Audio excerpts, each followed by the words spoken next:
नमस्कार, city light में स्वागत है आप सभी का। आप देख रहे हैं एपिसोड 24। मैं हूं आपके साथ श्रवण तंबोले।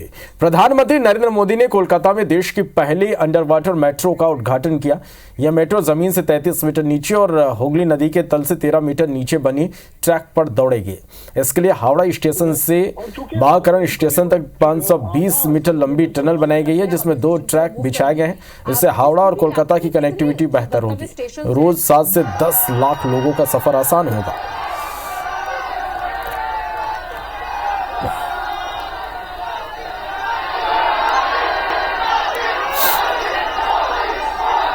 छात्र जिन्हें हमेशा वो राष्ट्र निर्माण की धुरी मानते हैं, उनके साथ संवाद करते हुए देखिए आप प्रधानमंत्री नजर आ रहे हैं। खुद उन्होंने एक अलहदा रूप हमेशा हम देखते हैं कि जब भी इस तरह के जो भी प्रोजेक्ट्स राष्ट्र को समर्पित।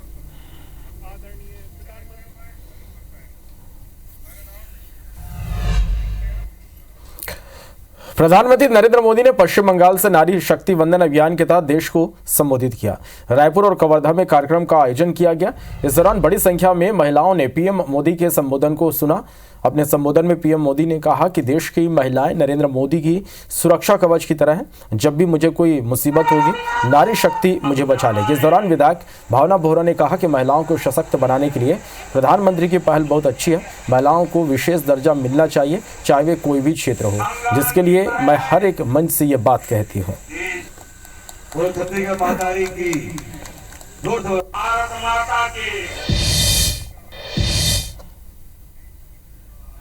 तो निश्चित ही महिलाओं को अवसर मिलना चाहिए आगे आने का, चाहे राजनीति हो, चाहे कोई व्यवसाय हो, चाहे कृषि हो, चाहे अन्य माध्यमों। महिलाओं को विशेष वहाँ पे दर्जा मिलना चाहिए और दर्जा मिलने के साथ अगर वो कुछ अच्छा काम कर रही है उत्कृष्ट, तो मुझे लगता है कि उनका सम्मान भी होना चाहिए। राजधानी भोपाल के कुशाभाऊ ठाकरे हॉल में एक दिवसीय गौ रक्षा संवाद हितधारक कार्यशाला का समापन हुआ। कार्यशाला के समापन सत्र में पहुंचे सीएम डॉक्टर मोहन यादव ने गौ संवर्धन के लिए कई बड़ी घोषणाएं की। आयोजित कार्यशाला को संबोधित करते हुए सीएम मोहन यादव ने कहा कि गौशालाओं को श्रेष्ठ संचालन के लिए पुरस्कृत किया जाएगा। इस चैत्र माह से अगले वर्ष तक गौवंश रक्षा वर्ष मनाया जाएगा। चरनोई की भूमि से अतिक्रमण हटाए जाएंगे। सड़कों पर गाय दुर्घटना का शिकार होती हैं, ऐसी व्यवस्था होगी कि प्रति 50 किलोमीटर पर घायल गायों को इलाज के लिए ले जाया जा सके। ऐसी ही कई महत्वपूर्ण घोषणाएं सीएम ने की। वो वंश रक्षा वर्ष के नाते से मना जाएगा। प्रदेश भर में जो अधूरी गौशालाएं पड़ी हुई है, उन गौशालाओं को पूरा कराया जाएगा। जिनको जमीन की जरूरत है, राजस्व धर्मस्व के माध्यम से उनको जमीन भी उपलब्ध कराई जाएगी। और प्रति गोवंश वो 40 रुपया प्रति गोवंश दिया जाएगा। और गौशाला में जो बिजली कनेक्शन होता है वो किसान को जिस प्रकार खेती के लिए दिया जाता है उस आधार पर होना चाहिए। अभी इसमें क्लियरिटी नहीं है।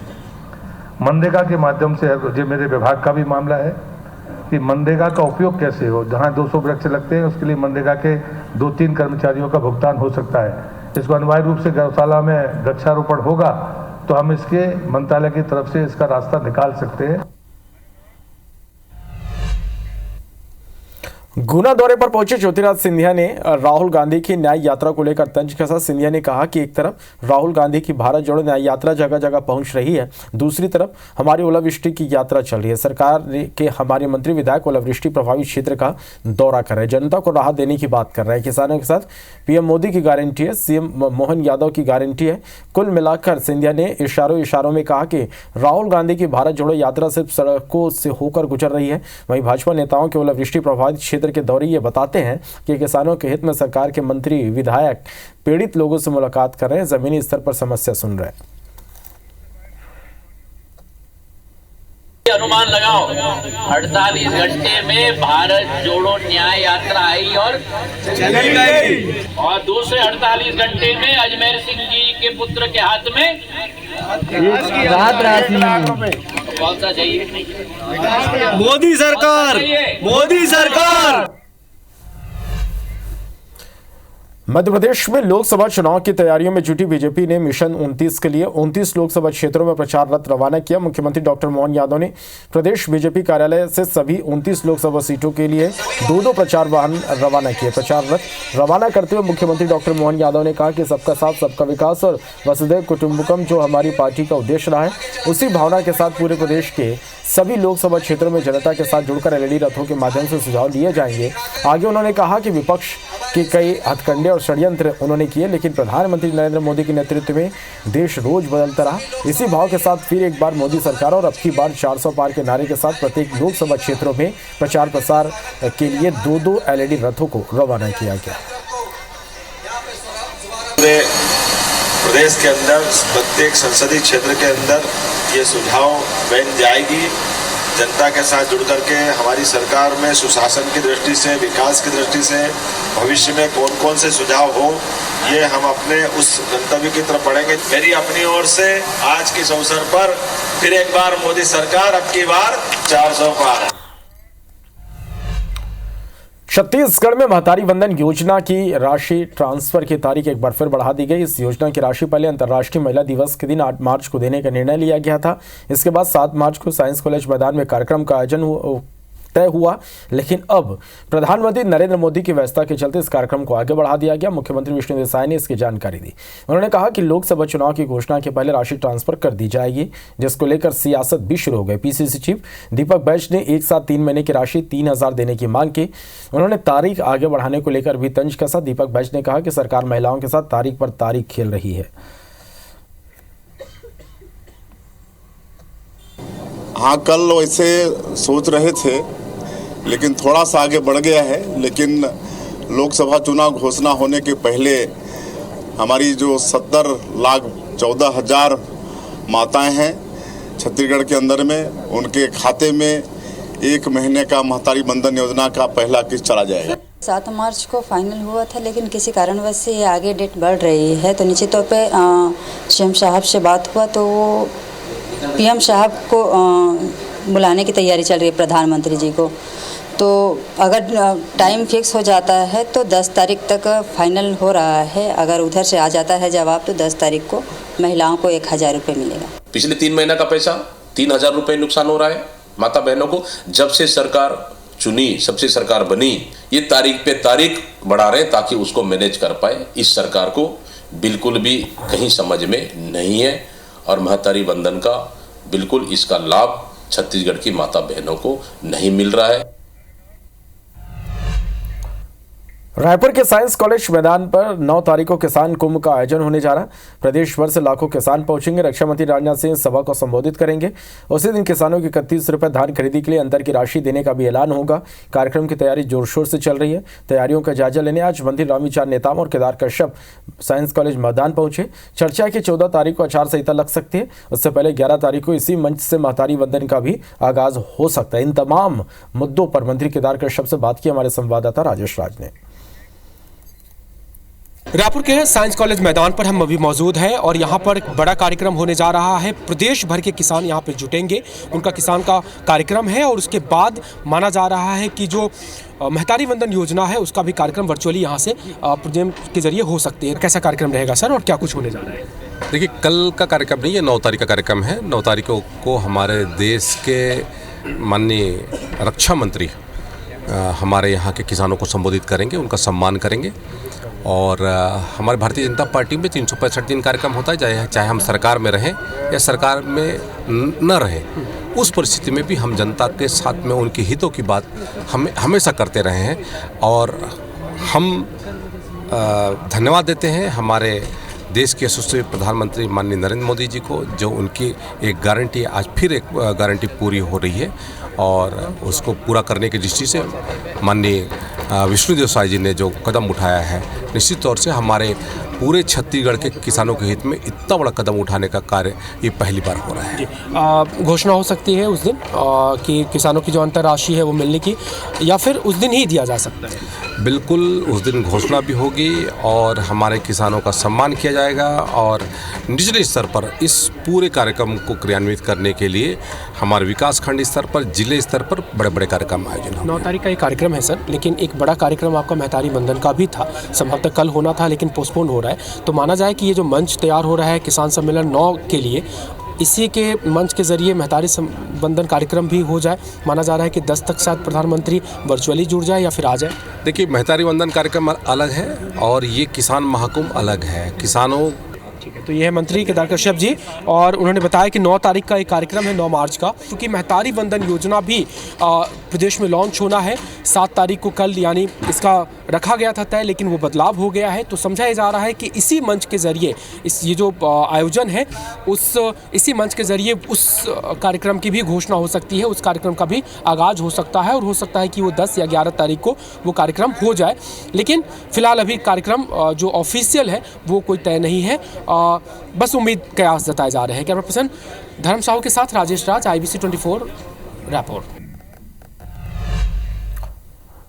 कांकेर के कोयले बेड़ा में हुई पुलिस नक्सली मुठभेड़ को लेकर PCC चीफ दीपक बैज के नेतृत्व में प्रतिनिधिमंडल ने राजभवन पहुंचकर राज्यपाल को ज्ञापन सौंपा और इस मामले की न्यायिक जांच की मांग की।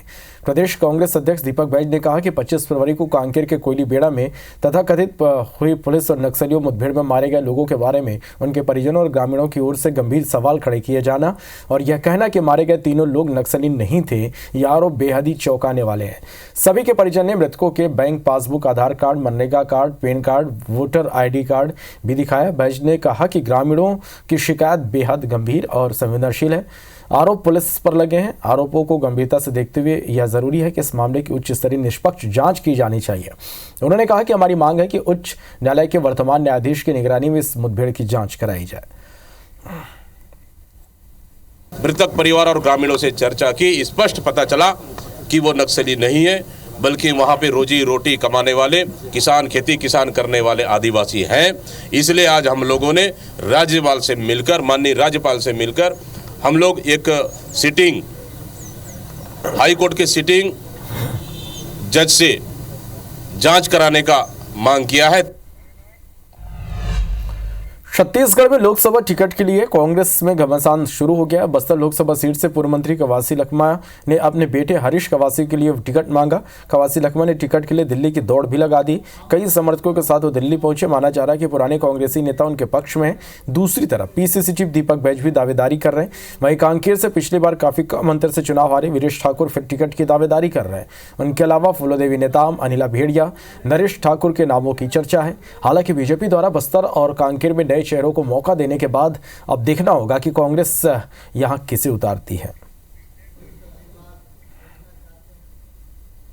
तो महेश कश्यप के घोषणा होने के बाद कांग्रेस पार्टी में हमारे जो जमीन स्तर के छोटे कार्यकर्ता भी दावेदारी कर रहे हैं कि महेश कश्यप जो अननोन चेहरा है, महेश कश्यप के खिलाफ हम भी चुनाव लड़ेंगे और जीतेंगे। तो महेश कश्यप के घोषणा के बाद कांग्रेसियों में एक भारी उत्साह है और कांग्रेस लोकसभा चुनाव जीतने।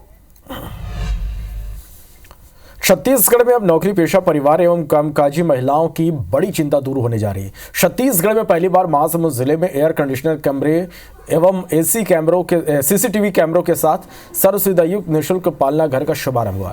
शासकीय और निजी क्षेत्र में नौकरी करने वाली महिलाओं के छोटे छोटे बच्चों के लिए सुबह 10 बजे से शाम 6 बजे तक पालना घर का संचालन प्रारंभ हो गया। महासमुंद जिले के कलेक्टर परिसर में 3 कमरों वाले भवन में पालना घर बनाया गया। यहाँ पर बच्चों के सुख सुविधाओं का विशेष ध्यान रखा गया। कामकाजी नौकरी पेशा महिला ऑफिस जाने पर बच्चों को पालना घर छोड़ सकती हैं। महिला बाल विकास द्वारा संचालित इस पालना घर में शैक्षणिक सामग्री, झूला, अन्य सामानों के साथ bedroom, kitchen, washroom, feeding room की बेहतर व्यवस्था है। अभी 15 बच्चे इस पालना घर में आ रहे हैं। बच्चे सर्व सुविधा युक्त होने के कारण काफी पसंद कर रहे हैं। कैसा लगता है यहाँ पे? अच्छा लगता है बहुत। कितने लोग आते हो? सब बहन लोग आते हो आप लोग यहाँ? हाँ। अच्छा लगता है? हाँ, बहुत अच्छा लगता है। इसका समय जो है वो सुबह 10 बजे से लेकर शाम को 5 बजे तक संचालित किया जाता है। इसमें बच्चों को घर से दूर रहकर कोई कमी महसूस न हो, इसका पूरा प्रयास किया गया है। स्वप्नलोक है जिसमें बच्चे आराम करते हैं। अब आधुनिकीकरण और कामकाजी महिलाओं की संख्या बढ़ते हुए ये समस्या टीयर 3 टीयर 4 के शहरों में भी आ रही है। तो उस कंसेप्ट से आया कि एक ऑफिस टाइमिंग के साथ एक प्ले स्कूल का कंसेप्ट दिया जाए, जहाँ पे कामकाजी महिलाएं स्कूल अगर बच्चे जाते हैं या नहीं जाते उनको यहाँ पे छोड़ सकती हैं। इंदौर में 30 साल पहले सरकारी स्कूलों के बच्चों को लेकर चलने वाली बसें एक बार फिर शुरू होने जा रही है। उस समय डॉयस बसें चलती थी, लेकिन अब आधुनिक बस इसकी जगह ले रही है। बता दें कि 11 सीएम राइज स्कूल में इस शिक्षण सत्र से स्कूल बस सेवा शुरू होने जा रही है, जो पूरी तरह से निःशुल्क रहेगी। हाल ही में इन बसों के टेंडर हुए और एजेंसी ने करीब 2050 रुपये प्रति सीट पर बस संचालित करने की सहमति दी। अफसरों ने बताया कि रूट और छात्रों की संख्या के अनुसार 17 से लेकर 50 सीटर तक की बसों का संचालन होगा। 5 से 20 किलोमीटर के दायरे में बसें चलेंगी। जिला शिक्षा अधिकारी मंगेश व्यास ने बताया कि छात्र संख्या के लिहाज से स्कूलों में बसों का संचालन किया जाएगा। फिलहाल रूट तय किया जा रहा है। विद्यार्थियों से चर्चा की तो 70 से 80 के दशक में यहाँ पर बसें चलती रही हैं और बस से दूर के बच्चे विद्यालय में अध्ययन के लिए आते रहे हैं।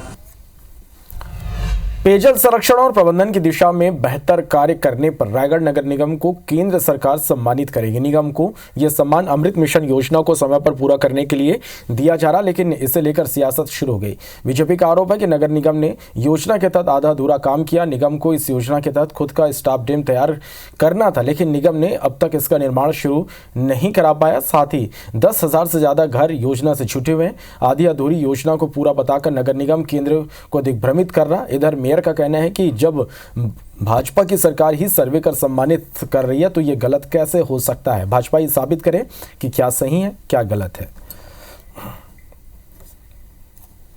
अवार्ड मिलना निगम के लिए तो चलिए अवार्ड मिल रहा है, गौरव का बात है, लेकिन उसका इम्प्लीमेंट हो पाया क्या? जन कल्याणकारी योजना है, इसका लाभ सभी घरों तक मिलना था। ये इस योजना का निश्चित समय सीमा थी, उसमें ये पूर्ण हो पाई क्या? नगर निगम के अच्छे कार्य को देखते हुए सम्मानित कर रहे हैं, जो कि भाजपा के द्वारा आरोप लगाना उनका काम है। अगर वो भाजपा के सरकार के द्वारा ही जब सम्मानित कर रहे हैं सर्वे करके, तो कहाँ से गलत है? जबलपुर में भले ही लोगों को नर्मदा कॉरिडोर की सौगात ना मिल पाई हो, लेकिन लोगों को जल्दी मां नर्मदा के तट जाने के लिए एक्सप्रेसवे की सौगात मिलेगी। इसके लिए शंकराचार्य चौक से नर्मदा तक गौरी घाट एक्सप्रेसवे बनाने के लिए नगर निगम करीब 70 करोड़ रुपए खर्च करेगा। दरअसल रेलवे से जमीन न मिलने से सड़क का काम ठंडे बस्ते में चला गया था। ऐसे में एक बार फिर महापौर और लोक निर्माण मंत्री राकेश सिंह की पहल पर रेलवे से खाली पड़ी जमीन को लेने कदम उठा रहे। रेलवे से जमीन मिलने पर नगर निगम शहर के बीच में स्थित नैरोगेज के खाली हुए ट्रैक के जमीन मिलने पर गौरी घाट तक सड़क विकसित करेगा। नगर निगम ने गौरी घाट तक बसों की आवाजाही के लिए बसों का 2 लेन ट्रैक बनाने का प्रस्ताव तैयार किया है और इस पर केवल सिटी बसों की आवाजाही हो सकेगी। इसके साथ ही ट्रैक में ग्रीन कॉरिडोर भी विकसित किया जा सकेगा। सीएम साहब से एक बार पुनर्विचार के लिए उस पर चर्चा करेंगे कि वह सड़क नगर निगम या पीडब्ल्यूडी मध्य प्रदेश शासन को एजेंसी बनाए और वो सड़क हमारी आगे बढ़े, उस सड़क को हम बना सकें आम जनता के लिए। उसके बदले जो हम जगह के बदले जगह रेलवे को देने के लिए तैयार है। बिलासपुर छत्तीसगढ़ के इकलौता शहर है जिसका चयन स्मार्ट सिटी प्रोजेक्ट के फेज 2 में हुआ। इस प्रोजेक्ट के लिए देश भर के 18 शहरों को चयनित किया गया। बिलासपुर के स्मार्ट सिटी 2.0 में शामिल होने से शहर में सॉलिड वेस्ट मैनेजमेंट को और अधिक ढंग से प्रभावी बनाने की दिशा में काम होगा। स्मार्ट सिटी 2.0 में शामिल होने और इससे शहर को और क्या फायदा होंगे, यह जानने के लिए IBC 24 संवाददाता जितेंद्र थवाइत ने स्मार्ट सिटी के MD अमित कुमार से खास बातचीत की।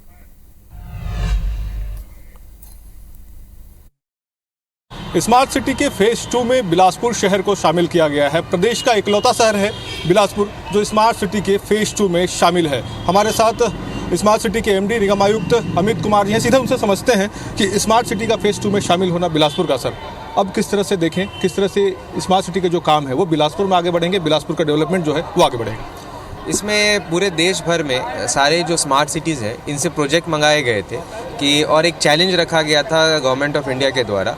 उसमें चैलेंज में हम टॉप 18 जो शहर थे इनको स्मार्ट सिटीज़ 2.0 चैलेंज के अंतर्गत शामिल किया गया है। अभी जो प्रोजेक्ट है वो इंटीग्रेटेड वेस्ट मैनेजमेंट के ऊपर है, क्योंकि अगला जो दौर है सिटीज़ 2.0 इसमें था कि किस तरह से स्वच्छता और ग्रीन करने की तरफ शहर को बढ़ाना है। तो उसके अंतर्गत जो प्रोजेक्ट था उसमें हम वेस्ट टू एनर्जी जनरेशन करने का प्लांट सेटअप करेंगे, हमारा फैसिलिटी सेटअप करेंगे, पूरे 70 वार्डों में इसका ऑपरेशन करवाएंगे। तो इसका सराहा गया है और इसका हमारा चयन किया गया है। इससे अगले 3 साल के लिए कार्य योजना बना के उसको क्रियान्वयन में लाना है। उसके तहत 125 करोड़ का सैंक्शन हमें ग्रांट जो है केंद्र सरकार देगी। सर, एक चुनौती आप देखते हैं क्या, क्योंकि स्मार्ट सिटी के जो प्रोजेक्ट हैं तय समय में वो पूरा हो और समय पे शहर को उसका लाभ मिले, जो पुराने भी प्रोजेक्ट हैं वो भी तय समय में पूरा हो, इसको लेकर किस तरह से आगे काम करें?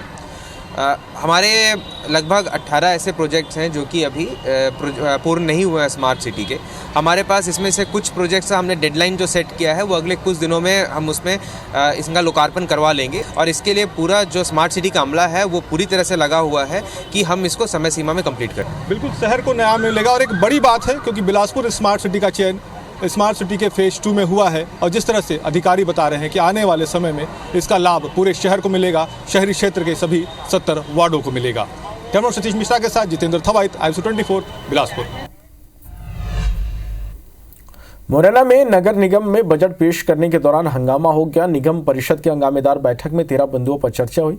बैठक में एमआईसी सदस्यों ने नेता प्रतिपक्ष के खिलाफ इस बात पर आक्रोश व्यक्त किया कि हम महापौर का अपमान हुआ। इसके लिए नेता प्रतिपक्ष ने पहले महापौर से माफी मांगे, इसके बाद ही बैठक की कार्रवाई शुरू की जाएगी। करीब 20 मिनट तक हंगामा हुआ। नेता प्रतिपक्ष ने सदन में माफी मांगी, उसके बाद बैठक की कार्रवाई शुरू हुई। पूर्व पार्षदों के यहाँ सफाई कर्मचारियों की ड्यूटी, निगम की बकाया राशि, एमआईसी सदस्यों को 1.25 करोड़ और अन्य पार्षदों को 1-1 करोड़ सालाना दिए जाने पर बैठक में हंगामा हुआ।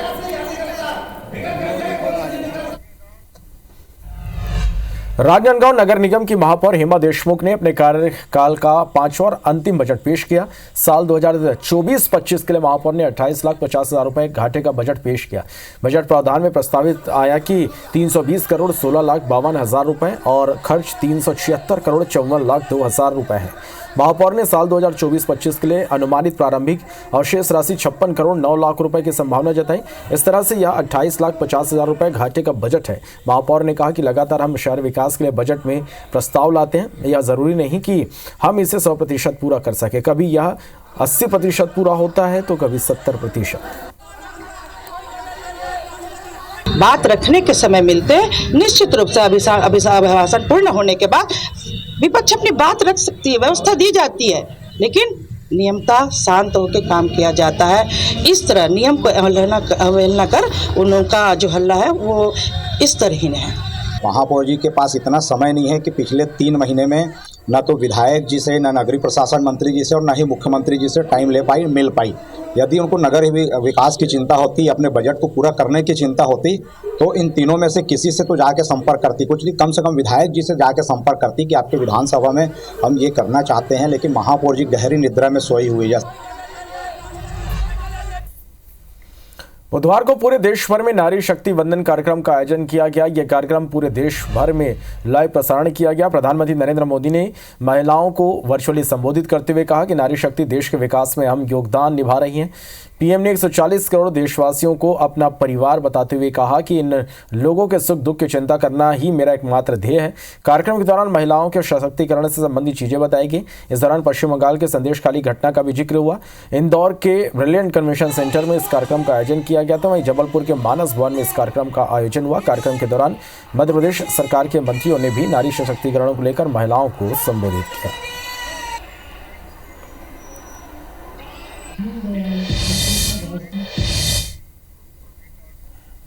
महिलाओं को उद्योग चलाना, दुकान चलाना, व्यवसाय करना, यहाँ तक कि ऑटो रिक्शा तक महिलाएं चला रही है। ऑटो रिक्शा तो छोड़िए, इस देश की सेना में जेट विमान चलाने का काम भी महिलाएं कर रही है और ये मोदी जी ने महिलाओं को अवसर प्रदान किया है और इसलिए महिला सशक्त हो। जब तक देश की आधी आबादी यानी मातृशक्ति को आत्मनिर्भर नहीं बनाया जाता और सीधे तौर पर उसको मुख्य धारा में नहीं लेकर आएंगे, तब तक देश के आत्मनिर्भर होने का और विकसित भारत का संकल्प पूरा नहीं हो सकता। और इसलिए माननीय प्रधानमंत्री जी ने प्रारंभ से ही वो सारे आवश्यक कदम उठाए जिसके कारण महिलाएं, देश की आधी आबादी आत्मनिर्भर हो सकती है। छत्तीसगढ़ में महतारी वंदन योजना के तहत राशि जारी करने को लेकर संशय बना हुआ, जिस पर राशि जारी करने की तिथि में परिवर्तन हो रहा। अब पात्र महिलाओं की चिंता बढ़ते जा रही। महिलाओं का कहना है कि मोदी की गारंटी के तहत महिलाओं ने भरोसा करके सरकार को वोट दिया। ऐसे में सरकार को अब इस पर देर न करते हुए गारंटी को पूरा करना चाहिए। पैसा डाला है तुरंत के तुरंत, अब वोट के बाद ही काम मतलब है, अभी जारी करी तो ठीक है। महतारी वंदना वाले फॉर्म भरे हैं, देही के भरे हैं भैया, अब देही था तो बढ़िया है। मोदी गारंटी का पर दे है, अब आगे देही तो पता नहीं, अब चुनाव के बाद दे थे तो नहीं। महतारी वंदना का फॉर्म भरे हैं तो 8 तारीख को सरकार देने का वादा किया था, फिर उसको आगे बढ़ा रहा है और कब मिलेगा पैसा।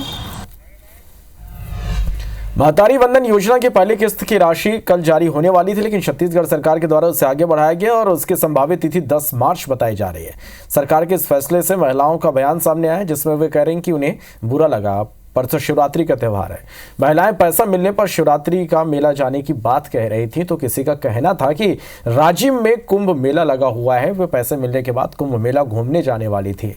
कुछ महिलाओं का कहना है कि सरकार चुनाव के समय घोषणा की थी, लेकिन सत्ता में आती उन्हें राशि दी जाएगी। ऐसे में उन्हें 3 माह की राशि एकमुश्त जारी करनी चाहिए और जल्द ही देनी चाहिए। आगे लोकसभा का चुनाव आ रहा है, उसे ध्यान में रखते हुए सरकार को तत्काल पैसे डालने चाहिए।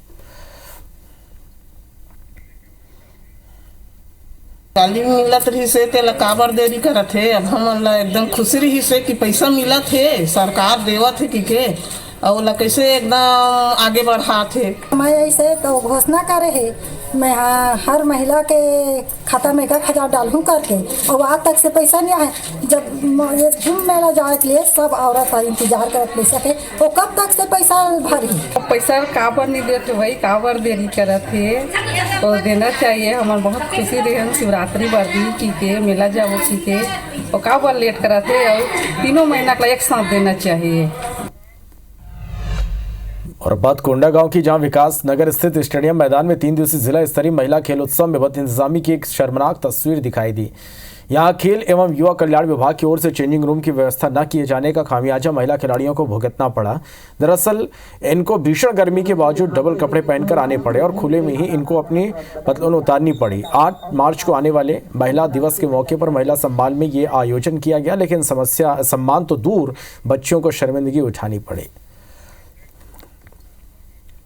अंतर्राष्ट्रीय महिला दिवस के उपलक्ष्य में जिला प्रशासन के द्वारा बहुत ही सुंदर प्रयास किया जा रहा है हम महिला बहनों के लिए, और 3 दिन का यह कार्यक्रम खेल के रूप में हम सब मना रहे हैं।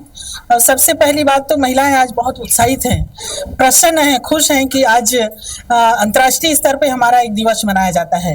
अंतर्राष्ट्रीय महिला दिवस के उपलक्ष्य में महिला खेलों का आयोजन करा रहे हैं, और 3 दिवसीय यह आयोजन होगा, जिसमें athletics, kabaddi, table tennis, badminton, judo, कुश्ती, आर्चरी ऐसे खेलों का यहाँ पे आयोजन होगा। क्या महिलाओं के सम्मान के लिए एक चेंजिंग रूम बनाना संभव नहीं था? स्टेज के पीछे ही बनाए हैं हम लोग, ऐसा नहीं, उन्हें पता नहीं रहा होगा, पर ऐसा नहीं है, उनका ख्याल नहीं रहा। राजधानी भोपाल में पुलिसकर्मी को लोन ऐप के माध्यम से ब्लैकमेल करने वाले आरोपी को पुलिस ने गिरफ्तार कर लिया। मामले को लेकर आयोजित प्रेस वार्ता में क्राइम ब्रांच डीसीपी ने जानकारी देते हुए बताया कि कॉल सेंटर से कॉल करने वाले 3 आरोपी मुंबई से गिरफ्तार किए गए। इन आरोपियों ने लोन ऐप के माध्यम से पुलिसकर्मी को ठगा। आरोपियों ने पुलिसकर्मी को 50,000 का लोन देकर ब्लैकमेल कर 14 लाख रुपए लिए थे। लोन ऐप कहां से संचालित होता है और पैसा कहां ट्रांसफर होता है, इसे लेकर जांच चल रही है। चाइनीज ऐप की तरह ये लोन ऐप भी हो सकता है। पुलिस का कहना है कि पैसों का हवाला क्रिप्टो करेंसी से भी होता है। दोनों एंगल से जांच कर लिया जा रहा है। इस मामले में जो फिलहाल अपने पास 3 आरोपी पकड़े गए हैं, ये तीनों नवी मुंबई के हैं। वहां पर ये लोग फरियादी को फोन करके परेशान करने के नाम पर जो नंबर प्राप्त हुआ था उसमें गिरफ्तार किए गए हैं। छत्तीसगढ़ी फिल्मों के अभिनेता और मशहूर बिल्डर मनोज राजपूत के खिलाफ एक और मामला दर्ज हो गया। 13 दिन पहले जिस पीड़िता ने यौन शोषण का आरोप लगाते हुए जीआरपी थाने में मामला दर्ज कराया था, उसी ने बुधवार को भिलाई के सेक्टर 6 कोतवाली में मनोज राजपूत पर जान से मारने की धमकी देने का आरोप लगाते हुए एक और एफआईआर दर्ज कराया। एडिशनल एसपी अभिषेक झा ने बताया कि पीड़िता ने शिकायत में कहा कि वह सेक्टर 9 हनुमान मंदिर गई थी। वहां मनोज राजपूत पहुंचा। उसने उसे जान से मारने की धमकी दी। पीड़िता का आरोप है कि उसका 164 का बयान होना बचा है और मनोज राजपूत उस पर बयान नहीं देने के लिए दबाव बनाकर धमका रहा है। बता दें कि मनोज हाल ही में जमानत पर जेल से बाहर आया है। थाना भिलाई नगर का मामला है। पीड़िता के द्वारा शिकायत थाने में की गई थी कि जब वो हनुमान मंदिर गई थी सेक्टर 9, तो इसी दौरान जब वो बाहर आ रही थी तो मनोज राजपूत जो है अपने BMW कार में था और उसके द्वारा उसको अभद्र गाली गलौज किया गया और जान से मारने की धमकी दी गई थी। इसी संबंध में उसकी शिकायत के आधार पर पुलिस द्वारा संज्ञान लिया गया और FIR दर्ज किया गया है। रायपुर पुलिस ने विदेशी करेंसी के साथ एक युवक को गिरफ्तार किया। आरोपी के पास से पुलिस ने कई देशों की करेंसी बरामद की। पुलिस ने आयकर विभाग को इसकी सूचना दी। आरोपी युवक का नाम फिरोज लखानी है। उसके खिलाफ 3 थानों में धोखाधड़ी के कई मामले दर्ज हैं। युवक के पास से यूरोप, अमेरिका समेत खाड़ी देशों की करेंसी जब्त की गई। गंज थाना पुलिस को सूचना मिली थी कि स्टेशन रोड स्थित एक धर्मशाला में एक व्यक्ति ठहरा है जो संदिग्ध लग रहा और उसके विदेशी करेंसी भी उसके पास है। सूचना पर पुलिस ने टीम बनाकर धर्मशाला में दबिश देकर युवक को पकड़ा। तलाशी के दौरान युवक के पास से कई देशों की विदेशी करेंसी मिली जिसकी कीमत 7 लाख रुपए बताई जा रही। युवक अपने पास विदेशी करेंसी रखने के कोई वैध दस्तावेज नहीं दिखा पाया, जिसके बाद पुलिस ने करेंसी को जब्त करते हुए आयकर विभाग को इसकी सूचना दी।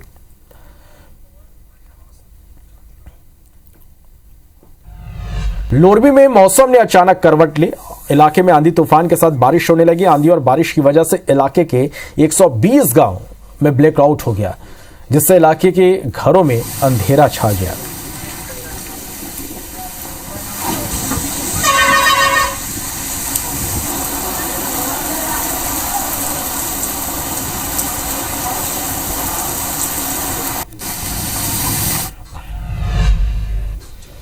सीहोर में 7 मार्च से पंडित प्रदीप मिश्रा का रुद्राक्ष महोत्सव शुरू होने जा रहा। प्रदीप मिश्रा ने इसका महत्व बताते हुए कहा कि रुद्राक्ष महोत्सव में रुद्राक्ष का शिवलिंग बनाकर उसका अभिषेक किया जाता है। इस रुद्राक्ष शिवलिंग में कमल रुद्राक्ष, शालिग्राम रुद्राक्ष के साथ 1 से 14 मुखी तक के रुद्राक्ष होते हैं, जिन्हें अभिषेक करके अभिमंत्रित किया जाता है और बाद में भक्तों को वितरित किया जाता है। इस महोत्सव के दौरान भजन गायक किशन भगत, कृष्ण चतुर्वेदी, संजीव बघेल समेत बड़ी संख्या में राजनीतिक हस्तियां शामिल होंगे। कई राज्यों के मुख्यमंत्री भी इस कार्यक्रम में शामिल होंगे।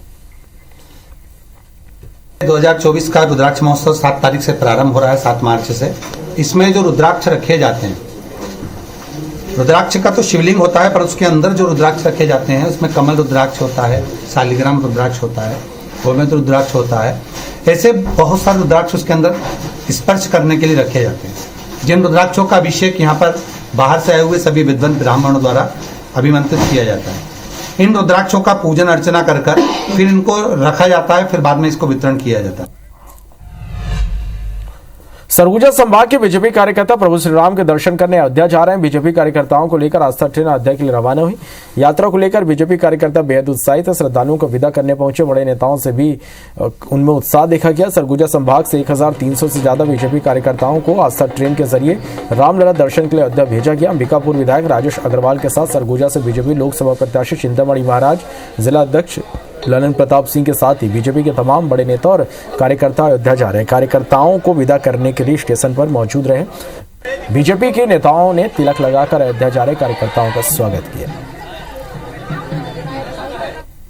ये ट्रेन भले ही आम दिख रही हो लेकिन बेहद खास है, क्योंकि ये ट्रेन सीधे अयोध्या जा रही है और ये ट्रेन में जो जयकारे हैं वो प्रभु श्री राम के गूंज रहे हैं। आप देखिए कि जो यात्री हैं वो अंबिकापुर से अयोध्या जाने के लिए तैयार हो चुके हैं, अपनी अपनी सीट पर ये बैठ चुके हैं और ये भाजपा कार्यकर्ता हैं। आप देखिए कि भजन कीर्तन के साथ जो यात्रा है वो शुरू हो चुकी है। सीधे आप जो यात्री हैं उनसे बात करते हैं कि कितना उत्साह और कहाँ की यात्रा, ढोल नगाड़े के साथ कहाँ की यात्रा जा रही है? आप लोग अयोध्या जा रहे हैं।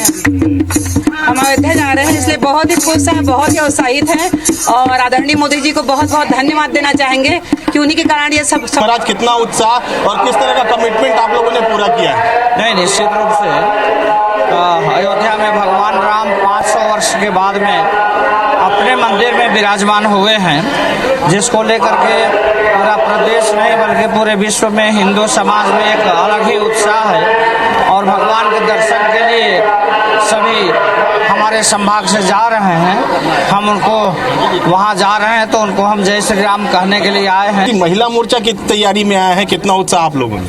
महिला मोर्चा में बहुत सारे उत्साह हैं। हम लोग माला फूल और दीपक लेके सुबह से 11 बजे से यहाँ थे, यात्रियों का स्वागत किए हैं। प्रभु श्री राम के दर्शन के लिए जो यात्री जा रहे हैं वो तो बेहद खुश हैं ही, लेकिन उन्हें विदा करने वाले लोग जो यहाँ पर पहुंचे हुए हैं, भाजपा के अलग अलग प्रकोष्ठ के कार्यकर्ता पहुंचे हुए हैं, उनका भी कहना है कि ये एक अविस्मरणीय पल है और जब यहाँ के लोग अयोध्या के दर्शन करेंगे तो न सिर्फ उनमें आस्था का संचार होगा बल्कि कार्यकर्ता बेहद उत्साहित होंगे। कैमरामैन दीपक गुप्ता के साथ अभिषेक सोनी, IBC 24, सरगुजा। आस्था जागृति के दृष्टि से ही ये कार्यक्रम को पार्टी ने किया है और निश्चित रूप से आने वाला समय में इसका लोकसभा में भी पार्टी को लाभ मिलेगा और समाज के सुदूर वनांचल क्षेत्र में जिस प्रकार का धर्मांतरण हो रहा है, लव जिहाद हो रहा है, वो सब विषय पर भी हमारे कार्यकर्ताओं को बल मिलेगा। मर्यादा पुरुषोत्तम भगवान रामचंद्र जी के अयोध्या धाम दर्शन करने के आने के पश्चात दूर दराज बैठे राम भक्तों के लिए खुशखबरी है। जो भक्त अयोध्या नहीं पहुंच पा रहे उनके घर तक अब डाक विभाग रामलला और हनुमानगढ़ी का प्रसाद पहुंचाएगा। डाक विभाग और हनुमानगढ़ी के संकट मोचन सेना ट्रस्ट के बीच एक एग्रीमेंट के तहत श्रद्धालु स्पीड पोस्ट से श्री हनुमानगढ़ी मंदिर का प्रसाद मंगा सकते हैं। डाक विभाग 2 प्रकार के प्रसाद भक्तों को पहुंचाएगा, जिसमें एक 251 रुपये और दूसरा 551 रुपये का होगा। 251 रुपये के संकट मोचक प्रसाद में लड्डू, हनुमान जी की तस्वीर, महावीर चंदन और अयोध्या दर्शन की किताब शामिल होगी। वहीं 551 रुपये के महावीर प्रसाद में लड्डू, हनुमान जी की तस्वीर, महावीर चंदन, अयोध्या दर्शन की किताब, तुलसी माला और हनुमान यंत्र शामिल है। इसके साथ ही रामलला के प्रसाद को लेकर डाक विभाग और श्री राम जन्मभूमि तीर्थ क्षेत्र ट्रस्ट के बीच वार्ता चल रही है। जल्द ही भक्तों को रामलला का भी प्रसाद घर बैठे मिल सकेगा। हनुमानगढ़ी मंदिर प्रशासन और डाक विभाग के बीच में एक एग्रीमेंट हुआ है। प्रसाद की डिमांड करते हैं, हनुमानगढ़ी प्रसाद की डिमांड करते हैं, तो उसकी व्यवस्था हम लोग डाक विभाग उपलब्ध कराता है और दूर दराज बैठा हुआ श्रद्धालु डाक विभाग के माध्यम से हनुमानगढ़ी का प्रसाद प्राप्त कर सकता है। रेल मंत्रालय ने बिलासपुर नागपुर वंदे भारत एक्सप्रेस को डोंगरगढ़ रेलवे स्टेशन में स्टॉपेज दिया। सांसद संतोष पांडे, विधायक हर्षिता स्वामी बघेल और DRM नमिता त्रिपाठी ने वंदे भारत ट्रेन को पायलट को लड्डू खिलाकर स्वागत किया। बता दें कि लंबे समय से डोंगरगढ़ रेलवे स्टेशन में वंदे भारत स्टॉपेज देने की मांग की जा रही थी। इस संबंध में सांसद संतोष पांडे ने पहल करते हुए रेल मंत्री से मुलाकात की थी, जिसके बाद ट्रेन का ठहराव अब दिया जा रहा है।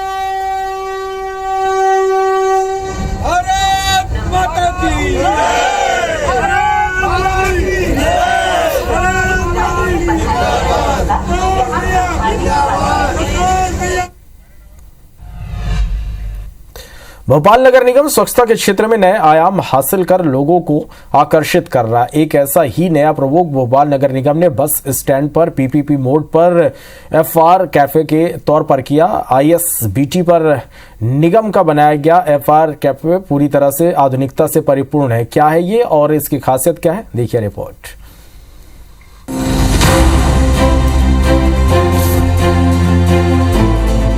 ये है भोपाल के ISBT स्थित फ्रेश रूम यानी कि FR कैफे। कैफे का नाम लेते ही आपके जहन में रेस्टोरेंट की तस्वीर उभर रही होगी, तो आपको बता ही देते हैं कि फ्रेश रूम कैफे असल में आधुनिक तकनीक से लैस जन सुविधा केंद्र है, जिसे PPP मोड पर स्थापित किया गया है। और यहाँ की खासियत भी यही है कि आधुनिक शौचालय में वाईफाई, AC, गर्म और ठंडे पानी की सुविधा और स्नान के लिए शॉवर लगाए गए हैं, जो पूरी तरह स्वचालित होंगे। शौचालय का उपयोग करने वाले को नॉमिनल शुल्क चुकाना होगा। शौचालय पूरी तरह स्वचालित होगा। हालांकि शौचालय के लिए 10 रुपए और शावर के लिए 30 रुपए का शुल्क चुकाना होगा। इसके बदले उपभोक्ता यहां से एक चाय या 10 रुपए वाली पानी की बोतल ले सकेंगे। यदि कोई चाय या पानी की बोतल खरीदता है तो वह शौचालय का निःशुल्क इस्तेमाल कर सकेगा। राजधानी भोपाल में फ्रेश रूम्स की एक शुरुआत की गई है। ये फ्रेश रूम्स क्या है और किस तरीके से इनका उपयोग जो है आम लोग कर सकते हैं। हालांकि फ्रेश रूम्स सब जानते हैं कि आखिर ये जन सुविधा के लिए बनाए जाते हैं। जी आप क्या आखिर इसका उद्देश्य है और क्यों इसकी शुरुआत की गई है? सबसे पहले तो सर इसमें ये है कि जो गंदगी से लोग जो बीमार होते हैं उनके लिए ये सुविधा की गई है कि ताकि वो बीमार ना हो। और उसके बाद कई सुविधा हमने इस प्रकार से दी है कि लोग यूज़ करें हाइजीनिक तरीके से। और उसके बाद हम उसको स्वागत के तौर पर उनको हम चाय या जिसको चाय नहीं पीना तो पानी की बोतल प्रोवाइड करवाते हैं। इसमें क्या चार्जेस लेते हैं आप जो लोग यहाँ पर पहुँचते हैं इसका उपयोग करते हैं? ये नॉमिनल चार्ज रहता है, जैसे चाय 10 की आती है मात्र, और हम लोग उनको वो चाय पिलाते हैं तो ये चार्जेस हमारा 0 हो जाता है उस हिसाब से। अगर रहेगा इंडिया तभी तो कहीं ना कहीं आगे बढ़ेगा इंडिया। इस तरीके से प्रधानमंत्री नरेंद्र मोदी जिस तरीके से लगातार इस बात को कहते हुए नजर आए हैं कि स्वच्छ भारत अभियान के तहत पूरे देश भर में स्वच्छता नज़र आनी चाहिए, तो वो कहीं ना कहीं यहाँ पर लोगों के मन में बैठाने का प्रयास भी है। वहीं स्थानीय और पर्यटक भी इस व्यवस्था से काफी प्रभावित हैं। उनका मानना है कि इससे ISBT और महिलाओं को बहुत सी सुविधाएं होंगी। आके देखा कि अभी महिला शौचालय कहीं दिखाई नहीं दिया, यहाँ आके देखा काफ़ी अच्छा था। तो एक सिक्योरिटी और साफ़ सुथरा के हिसाब से रेस्ट रूम काफ़ी अच्छा लगा। मेरे हिसाब से ये सभी जगह होना भी चाहिए। बहुत अच्छा लगा, बहुत अच्छा अनुभव था। महिला टॉयलेट के साथ साथ इधर पर इससे अच्छी व्यवस्था पूरे ISBT पर नहीं है, और इससे ये है कि यहाँ पर महिलाएं सुरक्षित वॉशरूम वगैरह बाथ वगैरह सब कुछ कर सकती हैं। फिलहाल नगर निगम ने PPP मोड पर इसकी शुरुआत कर दी है और लोग इसकी व्यवस्था से प्रभावित भी हो रहे हैं। लेकिन आने वाला वक्त ही बताएगा कि भोपाल में ये व्यवस्था कितनी कारगर साबित होती है। दुष्यंत पारासर, IBC 24 भोपाल। फिलहाल इस बुलेटिन में इतने। नमस्कार।